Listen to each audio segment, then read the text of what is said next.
대단했습니다. 전 세계가 열광했던 런던 올림픽이 드디어 막을 내렸죠. 우리나라 선수들 대단해요. 금메달 13개, 은메달 8개, 또 동메달 7개라는 성적으로 종합 5위를 걷어내는 쾌거를 이뤄냈습니다. 네, 무엇보다도 우리 축구 국가대표팀 선수들이 숙적 일본을 꺾고 금메달보다 값진 동메달을 따냈던 것이 무엇보다 기쁜 일이었고요. 또 우리나라 선수단 전체를 살펴보면 금메달 13개를 기록하면서 종합 5위를 기록했는데요. 우리나라 대표팀 선수 여러분들 모두 고생 많으셨습니다. 네, 1988년 우리나라 서울올림픽에서 종합 4위를 기록한 데 이어 원정 출전으로는 가장 큰 기록을 달성을 했죠. 그렇습니다. 인구 5천만의 작은 나라 대한민국이긴 합니다만은 이번 올림픽을 통해서 또다시 대한민국의 큰 힘을 느낄 수 있어서 더욱더 좋았던 올림픽인 것 같습니다. 맞습니다. 정말 열심히 뛰어준 선수들 그리고 밤을 잊고 응원해준 국민 여러분 모두가 고생 많으셨습니다. 자, 올림픽은 끝이 났지만 우리 내셔널리그는 계속됩니다. 지난 라운드 굉장히 뜨거웠어요. 네, 그렇습니다. 지난 라운드에서는 19골이 터지면서 올림픽보다도 더욱더 뜨거운 경기들이 이어졌습니다. 네, 궁금하실 텐데요. 지난 17라운드부터 본격적으로 살펴보겠습니다.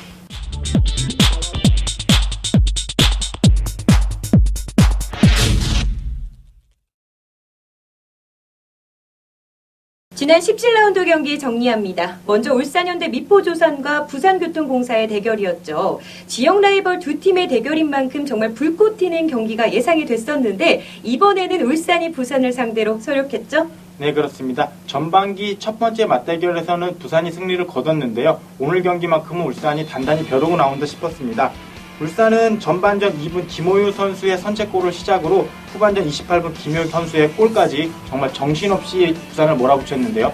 반면 부산은 차철호 선수가 두 골을 넣으면서 분전했습니다만은 팀의 패배를 막지는 못했습니다. 네, 무엇보다 이날 경기 울산의 김효기 선수 활약이 정말 대단했죠? 네, 그렇습니다. 김효기 선수는 K리그 울산현대로 진출을 했었습니다만은 올 시즌 후반기에 다시 친정팀으로 복귀를 했어요. 그런데 이날 복귀 이후에 첫 골을 신고하면서 울산의 막강 공격을 이끌었고요. 거기에 더해서 변웅 선수는 후반기에 추가 영입된 선수인데 이 선수 또한 한 골에 하나의 어시스트를 기록하면서 울산의 공격력은 점점 더 강해질 것으로 보입니다. 네, 이번 승리와 더불어 울산의 질주는 계속됩니다. 울산 2위, 부산은 4위를 기록합니다.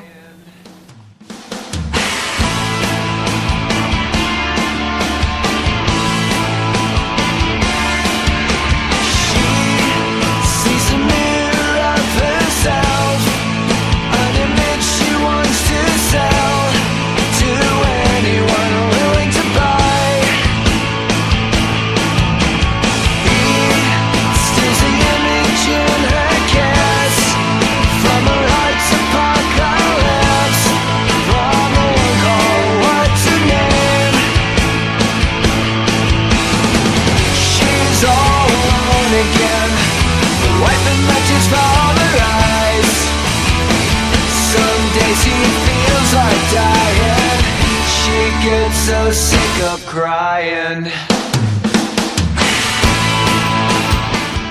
두 번째 살펴볼 경기는 수원시청과 창원시청 간의 대결이었죠. 지난 라운드 최고 빅매치로 꼽혔었는데 창원이 가볍게 수원을 2대0으로 물리쳤네요. 네, 그렇습니다. 전반전 초반에는 치열한 미드필드 싸움을 벌였던 양 팀이었는데요. 이날 경기에서 조금 더 효율적인 공격을 펼쳤던 팀은 창원이었습니다. 창원은 전반 22분 임종욱 선수의 코너킥 찬스에서 김준태 선수가 머리로 가볍게 밀어넣으면서 선제골을 넣고 앞서 나갔고요. 뒤이어서 김한원 선수가 과거 부상으로 주춤 어수선한 분위기를 틈타서 이정환 선수가 세게 골을 밀어넣으면서 전반에 이미 승부를 결정지었는데요. 이날 경기에서는 치열할 것으로 예상이 됐지만 다소 싱거운 창원의 승리로 끝이 났습니다. 네, 창원의 상승세가 하반기 정말 대단한데요. 이대로라면 1, 2위 자리도 좀 문제가 없겠어요. 네, 우선 1, 2위를 달리고 있는 고양과 울산이 워낙 강력한 모습을 보이고 있지만 창원 또한 지금까지 뒤처지지 않고 계속해서 끈질기게 추격을 하고 있거든요. 이런 페이스를 끝까지 유지한다면 1, 2위를 충분히 위협할 수 있을 것으로 보여집니다. 반면에 수원은 사실상 하반기 들어 아직까지도 불안한 듯해요. 네, 최근 부상 선수들이 많이 나오면서 정상 전력을 풀 가동하기 어려운 수원인데요. 그래서인지 최근 좀 주춤한 모습을 보이고 있는데 이날 경기에서는 엎친 데 덮친 격으로 에이스 김한원 선수가 상대팀과 충돌을 하면서 약간의 부상을 입으면서 교체하였거든요. 수원은 부상 선수들이 하루빨리 정상 컨디션으로 돌아와야만이 정상 전력을 가동하고 지금 후반기에 다소 주춤한 모습을 반전할 수 있을 것 같습니다. 네, 플레이오프를 향한 팀들의 경쟁은 날로 치열해져 갑니다. 17라운드를 마친 창원은 현재 3위를, 수원은 6위에 자리합니다.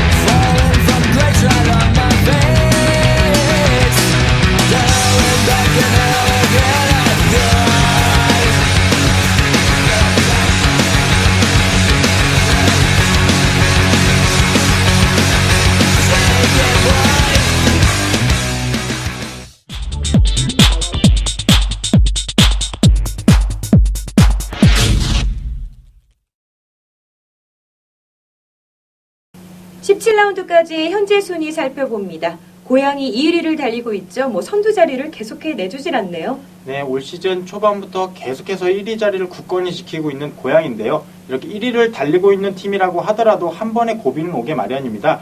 이번 라운드가 좀 그렇지 않을까 싶은데요. 먼 길 창원 원정을 떠나게 되었어요. 그렇지만 최근 그 경기 결과를 보면 창원도 굉장히 좋은 상황으로 계속해서 오고 있기 때문에 이번 경기가 고비가 아닐까 싶은데, 만약 이번 창원 원정까지 좋은 경기를 하고 온다고 한다면 올 시즌 정말 부패 우승에 도전해봐도 좋지 않을까 싶습니다. 네, 기대가 되네요. 이어 울산 2위, 창원이 3위 자리를 역시 내주지 않고 있는 상황입니다. 4위 부산, 5위 강릉, 6위 수원이 자리하고 있죠. 7위에는 다시 용인이 올라섭니다. 정말 치열한 중위권 싸움이 계속되고 있습니다. 하위권을 살펴보면 대전이 좀 아직까지 주춤하고 있는 모습이 아쉽네요. 네, 대전은 올 시즌이 시작하기 전까지만 하더라도 6강 가시권에 있는 팀으로 분류가 됐었는데, 시즌이 시작돼서 계속해서 좀 어려움을 겪고 있습니다. 하지만 좋은 선수들로 구성되어 있는 대전인 만큼 하루빨리 분위기만 반전된다면 다시 치고 올라갈 수 있을 것으로 생각이 되는데, 선수들이 하루빨리 좀 정비해서 좋은 모습을 좀 보여주길 기대해 보겠습니다. 선수들의 득점 순위도 살펴봅니다. 현재 1위를 달리고 있죠. 울산 이재민 선수가 8골을 기록하고 있는데요. 사실상 이 밖에는 큰 변화가 없었습니다. 그렇지만 또 살펴볼 선수가 있죠. 네, 올 시즌 득점 순위에서도 마찬가지로 시즌 초반부터 이재민 선수가 줄곧 1위 자리를 지키고 있는데 1위 자리에는 큰 변화가 없습니다. 하지만 2위권을 살펴보면 지난 라운드에서 울산에게 패배를 기록하긴 했습니다만은 부산의 차철호 선수가 2골을 기록하면서 어느새 선두를 바짝 추격하는 모습입니다.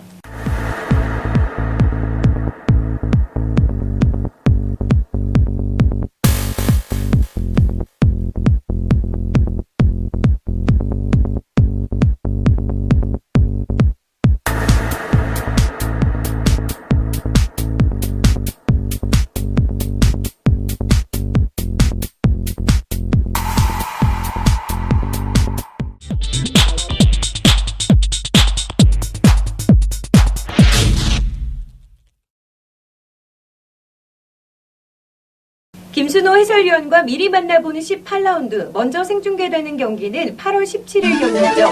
목포시청과 수원시청 간의 격돌입니다.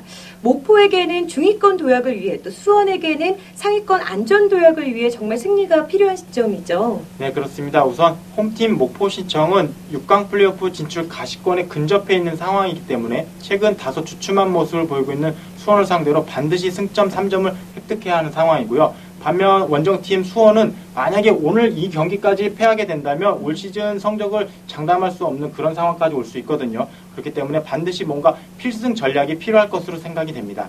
네, 목포에서는 또 권순학과 김현용 콤비가, 수원은 박종찬과 단짝 듀오 김한원의 움직임이 좀 살아나주는 게 승리의 관점이 아닐까 싶어요. 네, 그렇습니다. 역시 목포의 공격을 살펴보면 중앙에 권순학 선수가 버텨주고 측면에서 김현영 선수가 좀 많이 흔들어줘야 하는 그런 상황인데, 최근에는 한재만 선수까지 가세하면서 굉장히 좋은 모습을 보이고 있기 때문에 목포의 공격을 좀 기대해봐도 좋을 것 같고요.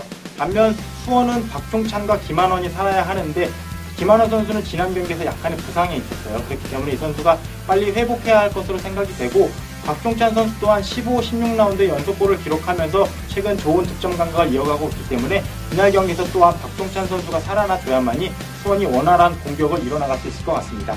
네, 두 팀의 물러설 수 없는 자존심 대결 8월 17일에 함께 하시죠. 두 번째 생중계되는 경기는 8월 18일 충주영매과 용인시청 간의 경기입니다. 자, 팀 간의 순위 싸움도 만만치 않지만 그 전적 싸움에도 신경전이 만만치 않은 상황인데요. 이번 충주와 용인과의 경기는 이 전적 싸움의 신경전이 대단할 것으로 보여요. 네, 우선 올 시즌 첫 번째 맞대결에서는 양 팀이 승부를 가리지 못했거든요. 지금 양 팀 역대 전적을 보면 용인시청이 한 발 정도 앞서 나가는 상황인데 충주로서는 이 균형을 맞추기 위해서 노력을 할 것 같고요. 반면 용인은 지금 6강 플레이오프 진출 싸움을 치열하게 하고 있기 때문에 원정이긴 합니다만은 반드시 승점 3점을 위해서 치열한 경기를 펼칠 것으로 생각이 됩니다. 네, 맞습니다. 충주는 그 특유의 빠른 스피드와 체력을 내세우는 게 좀 관건일 테고 용인은 침묵하고 있는 주포 고경민이 좀 살아나줘야 되지 않나 싶어요. 그렇습니다. 충주는 우선 뭐 특별한 스타 플레이어는 없지만 선수들이 조직적으로 이뤄내는 플레이들이 굉장히 장점으로 발휘되는 팀인데요. 역시 충주는 선수들 간의 콤비 플레이에 의한 공격을 좀 유지로 잘 살려나가야 될 것 같고요. 반면 용인은 최근 고경민 선수가 다소 주춤한 모습을 보이고 있는데 고경민 선수가 살아나줘야만이 또 공격수 김영건 선수가 동반 살아날 수 있기 때문에 고경민 선수가 좀 뭔가 분위기 반전을 해서 좀 좋은 모습을 보여줘야 될 필요가 있을 것 같습니다. 기대가 되네요. 충주와 용인의 경기는 8월 18일 충주 종합운동장에서 펼쳐집니다. 그 외 경기 일정은 화면으로 확인하시죠.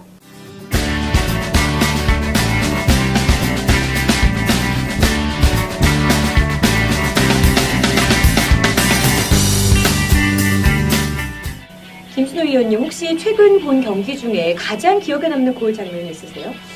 최근에는 정말 멋진 골들이 많이 나와서 모든 골들이 기억에 남습니다만은 제가 최근에 좀 기억에 남는 것은 지난 대전과 충주와의 경기에서 조주영 선수가 약 30m가 넘는 거리였던 것 같아요. 그 먼 거리에서 중거리 슈팅을 시원하게 성공시키는 장면이 좀 기억에 남는데 이런 중거리 슈팅 장면이 나오게 되면 보는 분들의 가슴이 시원하게 뻥 뚫리는 그런 느낌이 오거든요.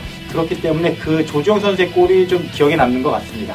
네, 요즘 이처럼 내셔널리그가 정말 심상치가 않습니다. 하반기 들어 팬들에게 많은 골을 또 선사해주고 있잖아요. 지난 16라운드에서 18골에 이어 지난 17라운드에서는 19골이나 터져나왔죠. 네, 제가 지난번에 한번 말씀드렸던 적이 있었던 것 같은데요. 이렇게 무더운 여름날에는 경기 결과가 극단적으로 바뀔 수 있다라고 말씀을 드렸는데 최근 경기에서는 많은 골들이 나오고 있기 때문에 뭐 보는 분들의 입장에서는 뭐 더욱더 재밌는 경기들을 즐기실 수 있을 것 같아요.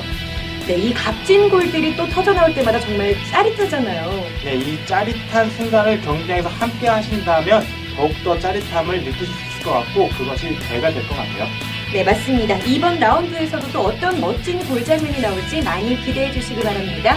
저희는 여기서 인사드리겠습니다. 다음 주에 또 함께 하겠습니다. 내셔널리그의 중심, 점프업 플러스.